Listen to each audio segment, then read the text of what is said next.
The following is a presentation of the Missouri Sports Network.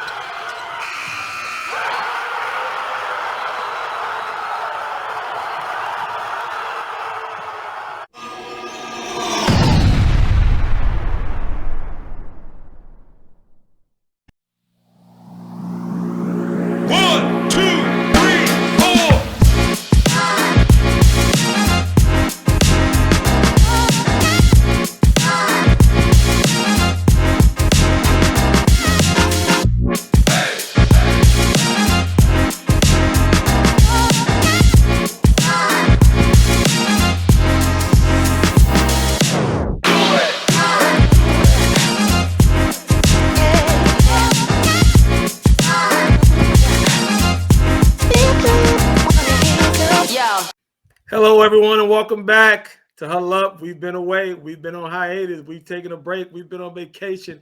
We've been around the world, and I'm still looking for my baby. So listen here, I'm back with all the good-looking guys in this side of the planet, especially here in Southwest Missouri, and more specifically in their own homes. That's Guy Newcomb there, called the Scoreboard Guy. That's Darin Archer. He's called Coach. We also call him DA. I'm Johnny Mack sitting here, and I definitely am the best-looking individual in my house tonight because I'm the only one here. Hey, we got a lot to talk about, guys. We got a lot of the Missouri State high school baseball, men's baseball, and then we have soccer, the women's soccer. We got the College World Series going on. We got a lot of things to talk about here on Huddle Up. Fellas, how you been? DA, talk to me, my friend. How you been? Yeah, good.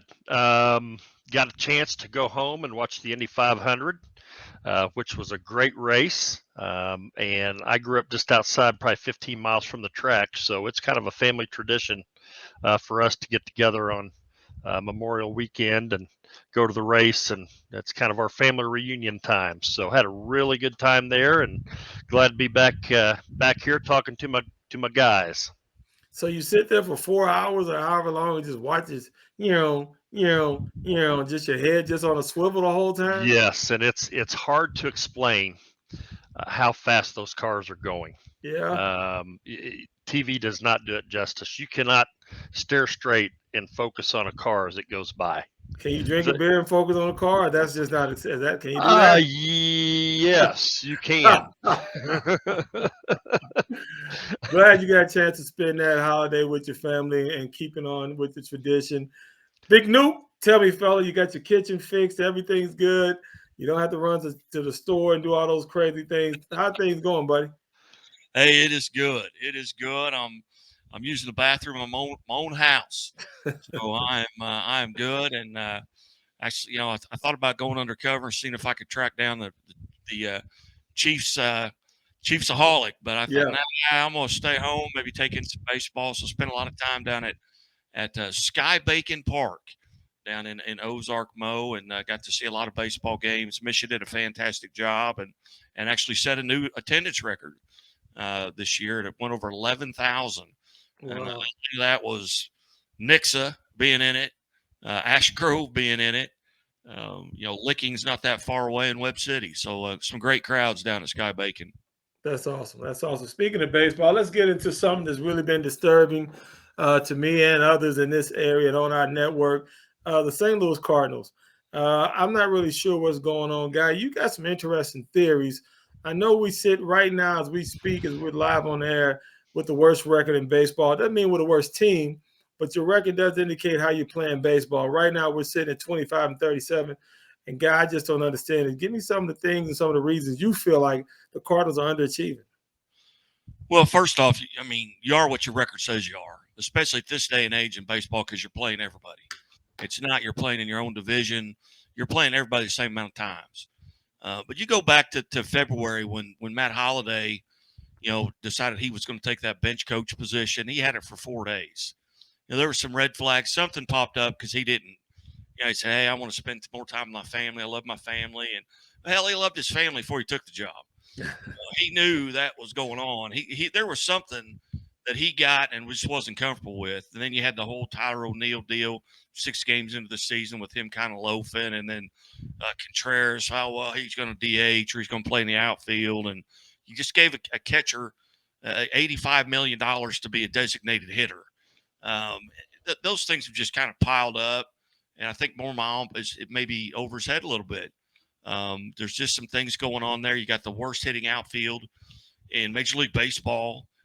You got outfielders like Tyler O'Neill can't stay healthy. Dylan Carlson can't stay healthy. Jordan Walker gets sent down to hit the ball in the air. Just things like that. And Walker's not an outfielder. I mean, he may be the worst defensive outfielder in the league, but he's one of the best prospects in the league. So you got to bring him up. So there's just a lot of things that have piled up with the Cardinals. And I think the fan base, they're not going to put up with it. I mean, this is the worst stretch here to start the season in 30 years. See, well, Newbar got hurt. That didn't help anything. Where would you play Walker at, big fella? Well, I mean, if you're not going to play him, don't bring him up. I understand that, but I think you got to put him in and get him some at bats. I think he's got to be the DH. But then what do you do with Gorman? And what do you do with Edman? There's just some things that structurally are wrong with the Cardinals, and that goes to the top. Those things are not Marmol's fault. You know, in baseball, it's all about the GM. You got to get. You know, football, it's about the coach, and in basketball, it's about the players. But baseball is about the general manager and what he gives you. So that stuff I can't put on Marmol. But some of the decisions he's making, I don't typically understand. But he's got to play the cards that he's dealt. And right now, he just doesn't have. I don't know. It's kind of like playing poker with your sister's kids. You don't know what to play. You know, it's kind of crazy, but. I just think he's, you know, the cupboard is not bare. He's just got so many things on the same shelf. I like the analogy. You bringing out that inner Newcomb. That you bringing in that doctor side of the family that got buildings named up after them up at the University of Missouri. Hey, Coach, talk to me, buddy. I mean, I want to hear your take on the Cardinals, but I know you've been looking at the Royals somewhat. So tell me about both of our teams here and what's going on with them. I would love to take some pleasure in your guys' misery. Yeah. But the Cubs aren't much better. No, So I'm crying tears in my beer as well. So it's tough to watch. You know, I think as far as the Cubs are concerned, they were expected to be at or near the bottom. It's a little surprising with St. Louis. And I guess my question to both of you as pretty avid fans of the Cardinals, what's the answer? I mean, is getting rid of Marmol the first step that has to be taken? Will Mozeliak or whoever makes that determination, will they pull the trigger? I don't think they'll pull the trigger, but Guy has a different theory. Here's what I say. Yes, it starts with the manager. There's a shakeup that needs to happen. Major League Baseball is all about the clubhouse, okay? You got to have a clubhouse. You got to have leaders in there, individuals that are going to keep people on track, hold people accountable. I think Marmol, as we mentioned here on our program, on our show, started losing the clubhouse when he kind of questioned O'Neill in front of everybody. O'Neill kind of fired back a little bit. Those are things would have never happened under La Russa. I don't know if Schultz would have let that happen either. But I myself would not be sad. I would not be under the reason of going, who else are we going to find better if we got rid of Marmol? I wouldn't be saying that.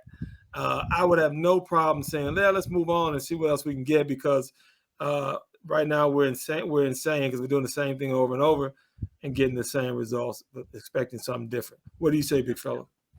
Well, I think you go back to 2018 when they fired Matheny. Okay, they fired him on July 14th. He was 47-46. For Marmol to get to that record, he's got to go 22-9 over the next 40 days. He ain't going 22-9 over the next 40 days. So if you make that comparison, and Matheny's one of 4 St. Louis Cardinal coaches that have coached over 1,000 games. When you talk about Shandings and Herzog and La Russa, Matheny is that 4th. Marmol is not going to get to 1,000 games. I don't think so. My prediction: if the Cardinals are 15 under when they finish their game on Sunday, I think there's a new phase in that dugout. You know what? I would tend to agree with you. And you know what, big fella, if it was your face in that dugout, I wouldn't be mad. If it was you, the big fella, you got a hitting coach right there, Coach DA be head Oh, coach. no. And I want to do You is don't be want me as your traveling. head coach. You Huh? don't want me as your head coach. No, sir. I can't even hit off a tee. I'm the clubhouse roadie, fellas. I'm just Yeah. along for the ride. That's right. Yeah, put me Hey, down as that.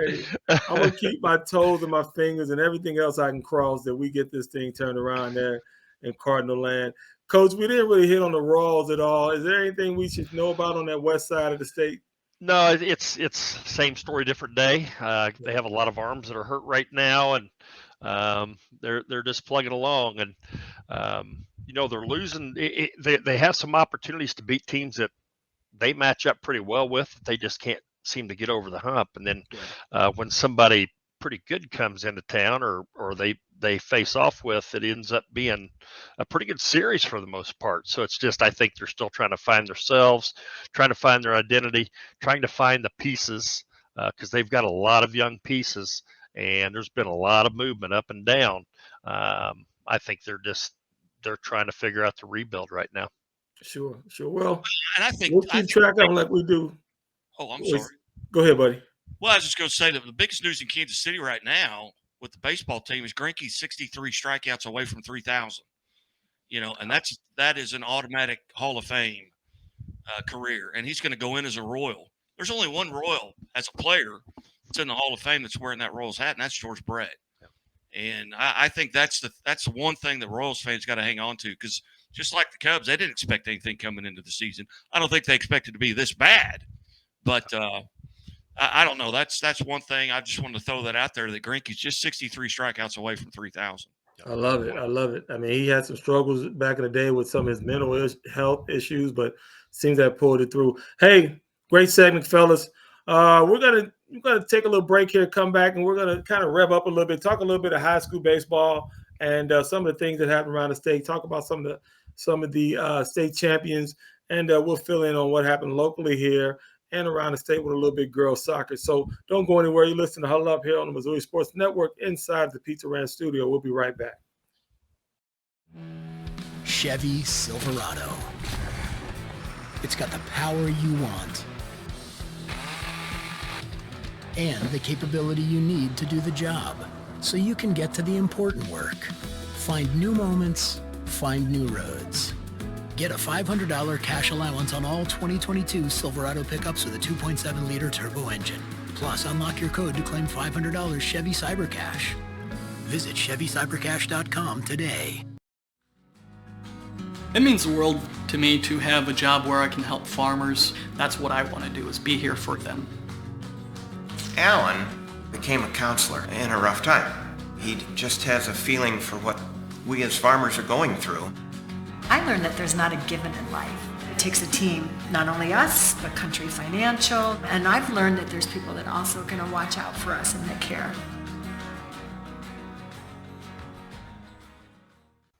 Welcome back, everyone. It's the three amigos here. Johnny Mac, Guy Nuke, Coach DA. We're going to sit here today, and we're going to chit-chat a little bit about what happened at the state level as far as the men's boys baseball. And Guy got a chance to see it firsthand. He was right there. He almost umpired. He almost coached. He almost was a first base coach. He did it all when he was there. He did the infield. He raked the grass. He turned the lights off. He was out there yelling, "Cold beer here!" Except that you could only do hot dogs and pretzels and peanuts and popcorn at the high school level. But he's the guy that had it all. He saw it all this week. And Guy, from what I understand, you saw some pretty amazing baseball here in the Ozarks. Tell us a little bit about it. Yeah, first off, kudos to Sky Bacon Park and their facilities people. I mean, they had it was clean the entire time. They had a bunch of students. BBC, it's their home field. They kind of share it with Drury, so they had college athletes coming around. They were clean. Everything was clean the entire weekend. There wasn't. I mean, kids were walking through the stands with trash bags, asking people so they didn't have to go to the trash can. They just dumped their, and so it was a great time. I saw Randy Merriman down there quite a bit. Obviously, he's the head coach at BBC. Watching some of the game, trying to recruit some kids, and some good baseball. You saw, Class 1, you saw a St. Elizabeth team who they blanked Cooter 9-0. in their semifinal game. Then they won the title 13-3, run ruling South Nottoway. But that's the 5th consecutive year they've been to the Final Four at St. Elizabeth. And people are asking me, how can they don't move up with the multiplier? Well, St. Elizabeth is not a private school. It's a town. You know, there's 90 kids in their high school.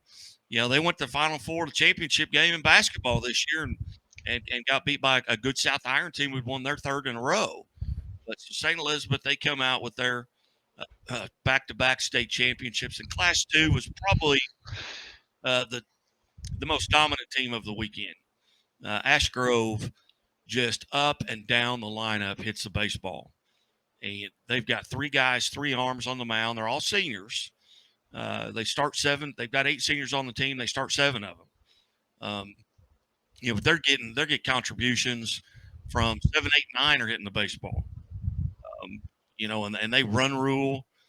In their first game, they played Maysville, who's just a program that's just 4 years old. But they make it to the Final Four for the first time, obviously being 4 years old. They run rule them 11-0. Scored 7 runs in the first inning in that game to go up 7-0. Sent 13 guys to the plate. Championship game. They've got a Salisbury team, and both teams coming in had won 24 consecutive games. Salisbury lost week 1 to Macon, and they're 24-1 coming in. Ash Grove hadn't lost since last year. You know, obviously they're 24-0 coming in, a chance to go perfect on the season, and huge crowds from Ash Grove, and they left no doubt. They run ruled Salisbury 13-3 in 5. So kudos to them, the first team to finish undefeated since the Elias Catholic did it in 2009. Class 3, interesting story here. Licking had not won a state title since back-to-back finishes in 1988 and 1989. There at Licking, and had been a couple of times, but they get it done this year. And Keller Davis, a pitcher with Licking last summer, was out on the mound, that very same mound, and took a line drive off of his head, and it was touch and go for a while, and actually had to remove part of his skull. Was not sure because of the severe brain injury that he was going to ever walk again, and he comes in and throws in the state championship, and Licking goes on 3-1. They defeat South Callaway. So congratulations to Licking. Class 4, you had the local Springfield Catholic in, and John Burrow's team, who was very good and saved their number 1 kid, who's going to Air Force, I believe. Saved their number 1 for Springfield Catholic, and Springfield Catholic came up short in the championship game 9-4 to John Burroughs. Class 5, you know, the Missouri representative was Webb City. They get shut out by Borgia, and then, you know, in the third place game goes 11 innings, and they win 4-3 to win third place over Fort Zumwalt South. But Festus, your state champion in Class 5, and in Class 6. You know, the championship game may have been that semifinal game between Liberty North and Nixa. That was 2-1. But the semifinal game with Francis Howell, Jackson made a huge comeback attempt. They were down 9-3, and the final was 9-8. They get 5 runs in the last 2 at bats with Jackson, and then Liberty North goes on to win, and they're with a heavy heart. They had lost an assistant coach earlier this month to brain cancer, an assistant coach who'd been there 10 years and was actually a retired attorney who had stepped away from law to come in and just a baseball fan, had been part of their program, state title last year, so they get back-to-back. So Liberty North wins the Class 6 state championship. Nixa gets beat 2-1 by Jack in the third place game. Congratulations to all the schools, the coaches that were a part of it. It was a lot of fun. Set a new attendance record. Weather was fantastic. Just had a couple, one rain delay and one lightning delay. And then some parking issues, especially the nights that Nixa played. Just getting out of the park. You know, you might sit in line for 35, 40 minutes to get out of there. That's the only one thing that you could say that was negative. Yeah, everything else was fantastic. Misha did a great job. Jason West is always right on top of things. One thing that people, I I don't know that everybody's aware of this, but I paid $15 in games I couldn't, because I couldn't be at every game. There are 24 games for the week. $15, you got to watch every game you wanted from your home. And I don't know if that's shooting mission in the foot, but that's a great price.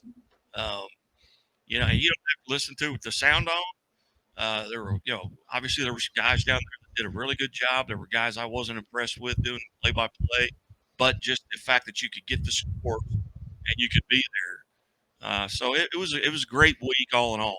And then you had soccer going on, and Archer was watching it.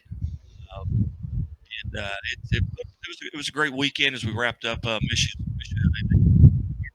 God, that's an awesome wrap up of the Missouri State, the men's, boys high school championship. Glad you got a chance to enjoy it. I know you love sitting out there and just being in the ballpark. So do I. So do DA. We got a chance to fellowship last week when we all went to the Springfield Cardinals game. It's just baseball in itself, the purity of it, just the pace of it is right what I need sometimes. I don't need the fast-paced things. And so I love it, man. Thanks for the wrap-up. DA, talk to my friend. I think you said you're going to talk to me about a little bit about soccer here. What you got for me? Yeah, girls state championships taking place up in St. Louis. In Class 1, Father Tolton defeated Villa Duchesne 1-0 for their first girls soccer state championship. In Class 2, it was Clayton in a mild upset over St. Pius X out of Kansas City. They won 3-2. In Class 3 girls state soccer championship, the powerhouse Fort Zumwalt South does it again. They just have a machine up there. They defeated Smithville 2-1.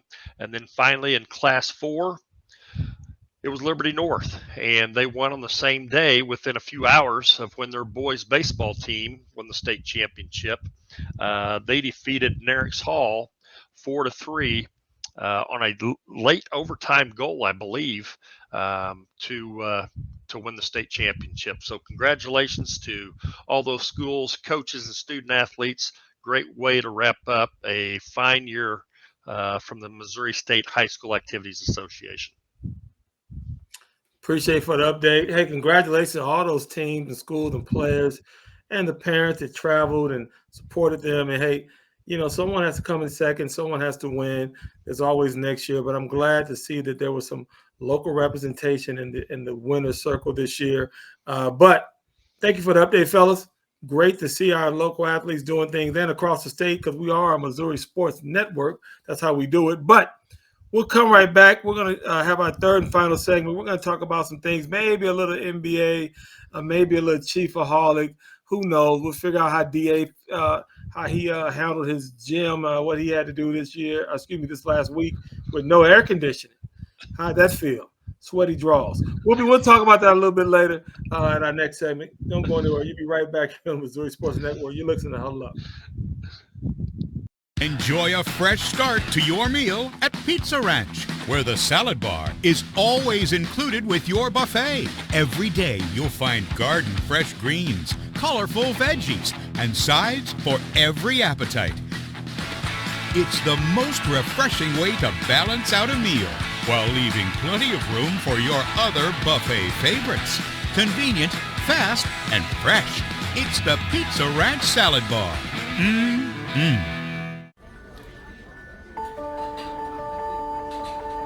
Imagine a bank that goes where you go,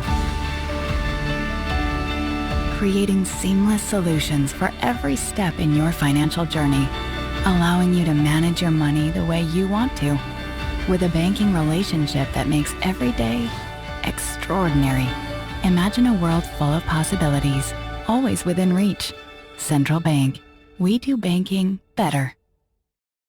Roger goes for wider. That's negative. The pattern is full. We'll keep it moving here. Little Top Gun reference to come back to our third and final segment. It's been a good show, fellas. We learned a lot about what happened with the Cardinals and Royals and kind of learned what went on the baseball and soccer scene here across the state. Right now, we're going to go a little national. We're going to talk a little golf, a little slicing here, a little fade, a little two-putt, a little three-putt. We're going to talk a little golf here and try to figure out what happened with the PGA, Live, and the European tournament tournaments kind of coming up under one umbrella, under the PGA umbrella, Guy, Coach.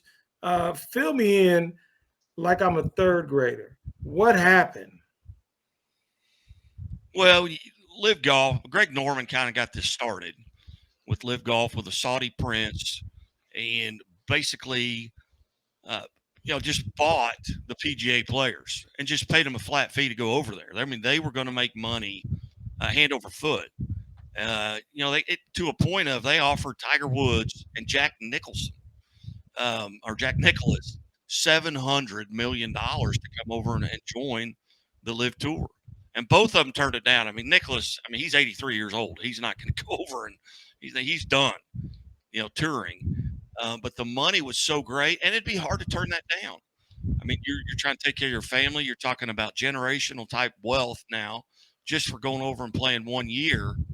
And now they've kind of combined forces, because at the time PGA said if you go over there and break your contract with PGA, you're not going to be allowed to play in PGA events. Well, they didn't care because they were making 10 times the money playing in the Live events. The problem with Live is that, they don't get any national coverage. It's all streaming. They're not on ABC or NBC or CBS, so they weren't generating advertising dollars, and they don't need it. This Saudi Prince has got $600 billion in coffers put away to do this. My only interest in it is, one, this was not something the PGA membership approved. The members didn't know anything about it. They see it on Twitter, and that's what puckered them up. They had no idea this was coming. This was kind of behind closed doors. Who made the first call? That's what I would be interested in. Did the PGA reach out to Live and say, hey, would you like to partner up? Or was it the other way around? So that would kind of lead you to believe maybe which side was desperate, so to speak. So they're going to combine the events now, or the program, so to speak, with Live and PGA. So I'll be interested to see how that works. The PGA members that did not break their contract, they're a little bit upset because they didn't go out and get that money. Now they want theirs on the back end because they stayed. So that's going to be an interest there on how, and you're talking about millions of dollars, but to us, that's huge. To them, maybe not so much, but 60 million is a lot better than 10. So if I had 60 million instead of 10, my tomatoes are going to be a lot bigger. Yeah, my tomatoes. What about you? What do you say, Coach? What are your thoughts? This is something I don't think that anybody saw coming. Both of these entities have run over each other with the bus and then turned around and backed over them so many times since all this has taken place, between the people that run both sides, to the players, to the fans. It was really ugly for a while as far as the golf world is concerned, and for all of a sudden, that to all of a sudden change. It's going to be interesting to see,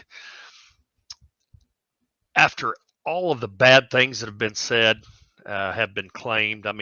It got as personal as, with the Saudi Prince, basically people calling it blood money to pay for players to come across and play overseas, play here in the States, and make that kind of money.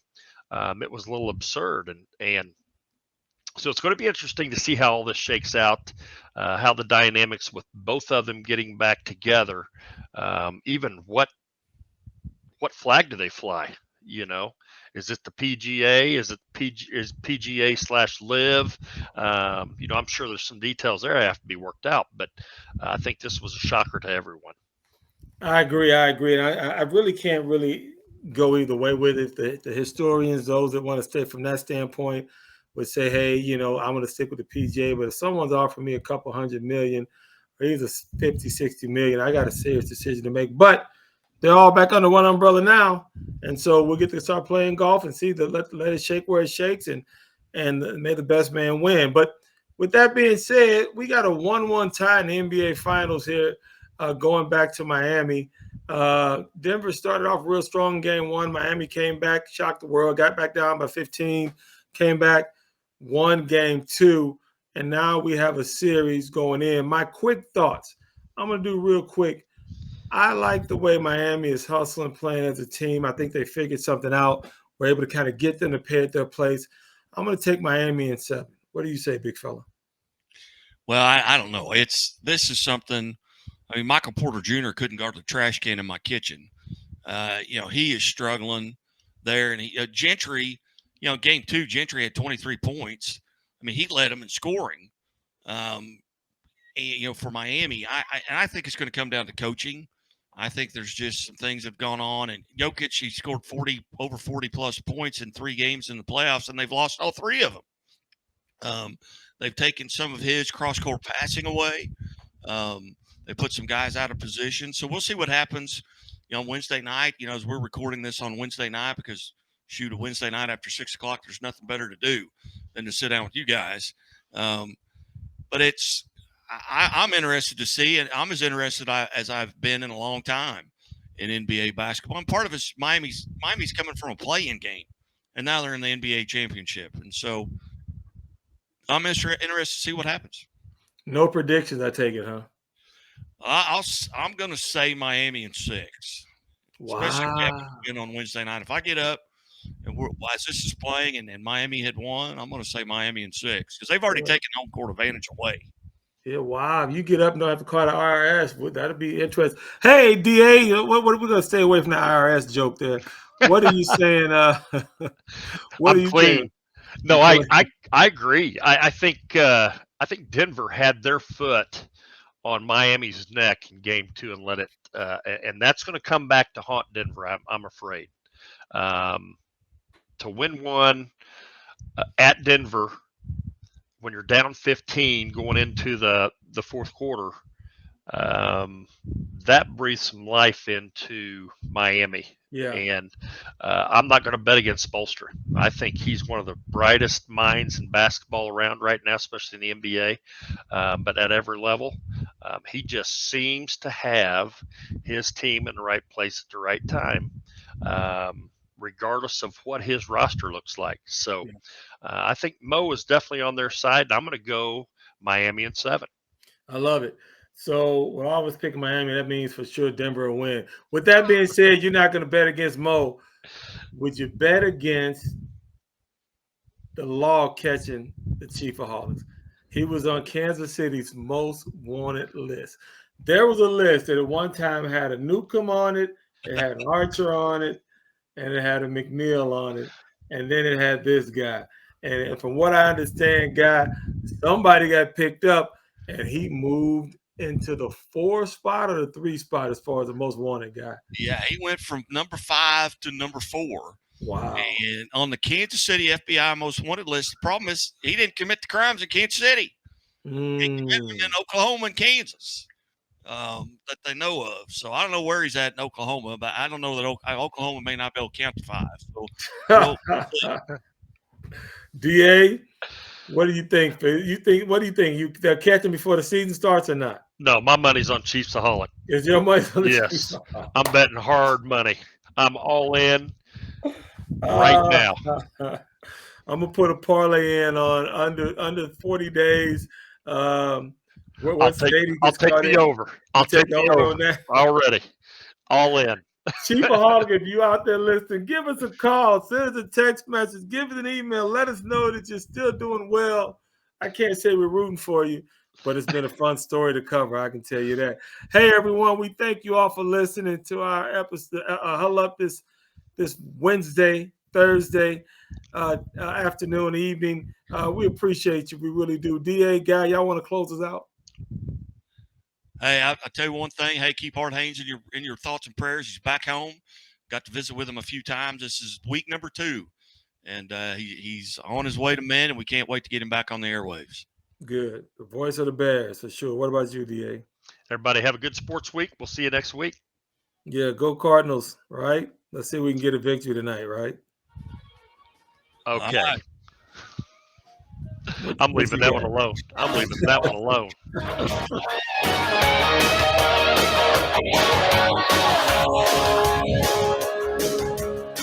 Negative. This has been a presentation of the Missouri Sports Network. Thank you for tuning in.